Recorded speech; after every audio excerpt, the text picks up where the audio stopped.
ధాన్యంపై సర్కార్ ఫోకస్, రాహుల్ కు నేతల విశేష ఎలుగుబంటి హల్చల్. ఇలాంటి టాప్ 10 తెలంగాణ వార్తలు ఇప్పుడు చూద్దాం. రాష్ట్రంలో ధాన్యం నిల్వ వ్యవస్థను మరింత ఆధునికంగా తీర్చిదిద్దేందుకు ప్రభుత్వం చర్యలు చేపడుతోందని మంత్రి ఉత్తమ్ కుమార్ రెడ్డి తెలిపారు. ప్రధాన వరి ఉత్పత్తి జిల్లాల్లో 20 ప్రాంతాల్లో అత్యాధునిక స్థాయిలలో ఏర్పాటుపై ప్రభుత్వం పరిశీలన చేస్తున్నట్లు వెల్లడించారు. ధాన్యం నిల్వ, రవాణా రంగానికి చెందిన ప్రముఖ సంస్థల ప్రతినిధులతో సెక్రటేరియట్లో మంత్రి ఉత్తమ్ సమీక్ష నిర్వహించారు. వరి ఉత్పత్తి, ధాన్యం కొనుగోళ్లు పెరుగుతుండటంతో నిల్వ సామర్థ్యాలను కూడా పెంచాల్సిన అవసరం ఉందని చెప్పారు. గ్రేటర్ హైదరాబాద్ లో వర్షాకాలం వచ్చే సమస్యలపై మంత్రి పొన్నం సమీక్ష నిర్వహించారు. పూడికతీత పనులు శరవేగంగా పూర్తి చేయాలని అధికారులను ఆదేశించారు. బస్తీ దవాఖానాలను సందర్శించి అవసరమైన చర్యలు తీసుకోవాలని సూచించారు. 150 డివిజన్లలో 25 నుంచి 50 లక్షల మొక్కలు నాటాలన్న పొన్నం ఈ కార్యక్రమంలో అందరూ పాల్గొనాలని సూచించారు. లోక్సభ ప్రతిపక్ష నేత రాహుల్ గాంధీకి సీఎం రేవంత్ రెడ్డి పుట్టినరోజు శుభాకాంక్షలు తెలిపారు.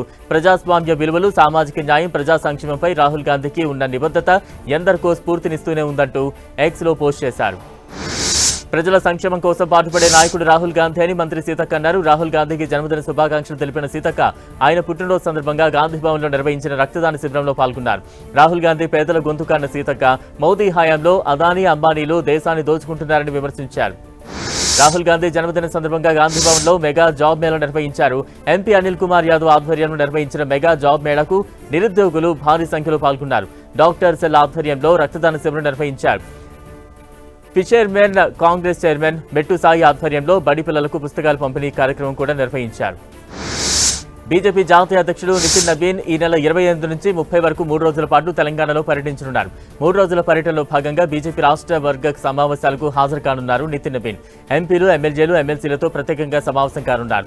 రంగారెడ్డి బీజేపీ జిల్లా కార్యాలయంలో మొత్తం 10 జిల్లా బీజేపీ కార్యాలయాలను నితిన్ ప్రారంభించనున్నారు.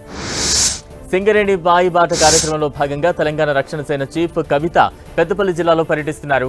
రామగుండం ఆర్డియాల long wall project gate meeting కు వెళ్లిన కవితను పోలీసులు లోపలకు వెళ్లకుండా అడ్డుకున్నారు. దీంతో హెచ్ఎంఎస్ కార్మికులు, టీఆర్ఎస్ కార్యకర్తలు గేట్లను తోసుకుంటూ లోపలికి చొచ్చుకు వెళ్లారు. మైన్లో గాలి సరిగా ఉండడం లేదని, మిషన్లు మార్చాలని కవిత డిమాండ్ చేశారు.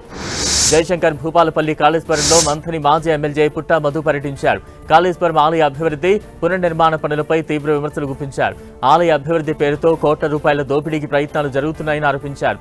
కాళేశ్వరం ఆలయ పునర్నిర్మాణం, అభివృద్ధి పనుల నేపథ్యంలో స్థానిక చిరు వ్యాపారులకు ఎలాంటి ఇబ్బందులు కలగకుండా ప్రభుత్వం భరోసా కల్పించాలని మాజీ ఎమ్మెల్యే పుట్టా మధు డిమాండ్ చేశారు.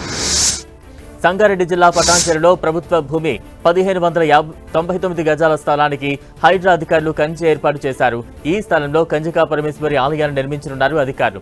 ఎమ్మెల్యే తన సొంత నిధులతో నిర్మాణం చేపడుతుండగా ఆలయానికి ఎటువంటి ఇబ్బంది కలగకుండా చుట్టూ రక్షణ కంచె ఏర్పాటు చేశారు. ప్రభుత్వ భూముల పరిరక్షణ, ఆక్రమణల నివారణ లక్ష్యంగా ఈ చర్యలు చేపడుతున్నట్లు అధికారులు తెలిపారు.